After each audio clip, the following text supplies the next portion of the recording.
Ahmedabad municipal કોર્પોરેશનની term પૂર્ણ થવાના 3 દિવસ બાકી છે, ત્યારે ગુરુવારે છેલ્લી સ્ટેન્ડિંગ કમિટીની બેઠક મળી હતી.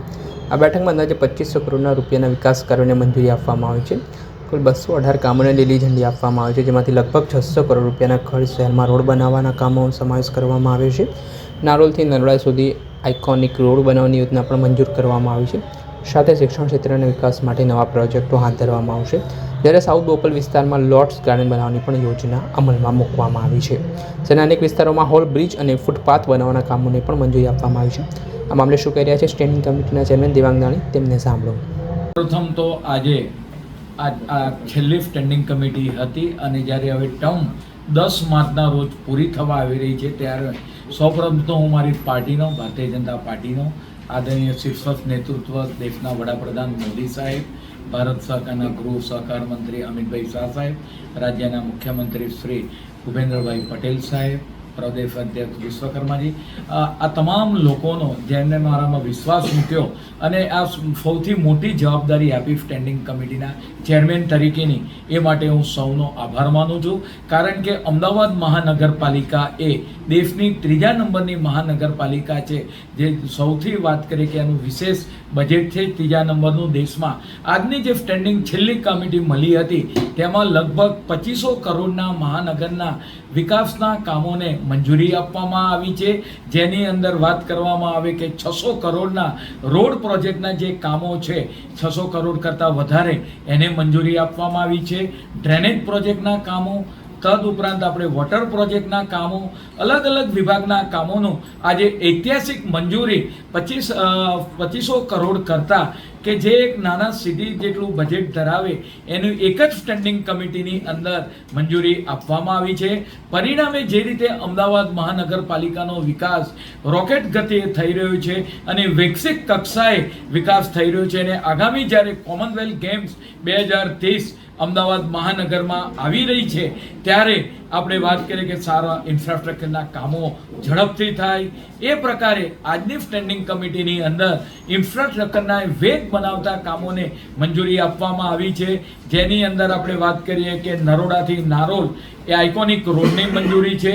સુભાષ બ્રિજ 240 કરોડના ખર્ચે આવનાર સમયગાળા દરમિયાન જે સુભાષ બ્રિજ આપણે વાત કરીએ કે ક્ષતિગ્રસ્ત જોવા મળતા તેને બંધ કરવામાં આવ્યો હતો, એને આજે આપણે વાત કરીએ કે તેની ટેકનિકલી પ્રોસેસ સંપૂર્ણ થતાં આજની સ્ટેન્ડિંગ કમિટીની અંદર નવો સુભાષ બ્રિજ અને જે હયાત સુભાષ બ્રિજ છે તેનું સ્ટ્રેન્થનિંગ કઈ રીતે કરવું, એ કામને 240 કરોડના કામને મંજૂરી આપવામાં આવી છે.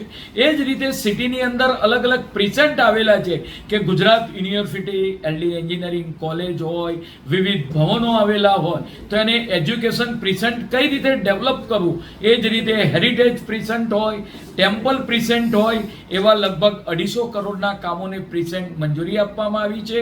જે રીતે કાંકરિયા લેક આવેલું છે, નજરાણું છે અમદાવાદનું, એ વસ્ત્રાપુર લેક, એવી રીતે સાઉથ બોપલની અંદર લોટસ ગાર્ડન મહાનગરપાલિકામાં બનાવવા જઈ રહી છે, જેમાં ભારતના દરેક રાજ્યના જે પુષ્પો છે એની પ્રતિકૃતિ આ લોટસ ગાર્ડનની અંદર જોવા મળે.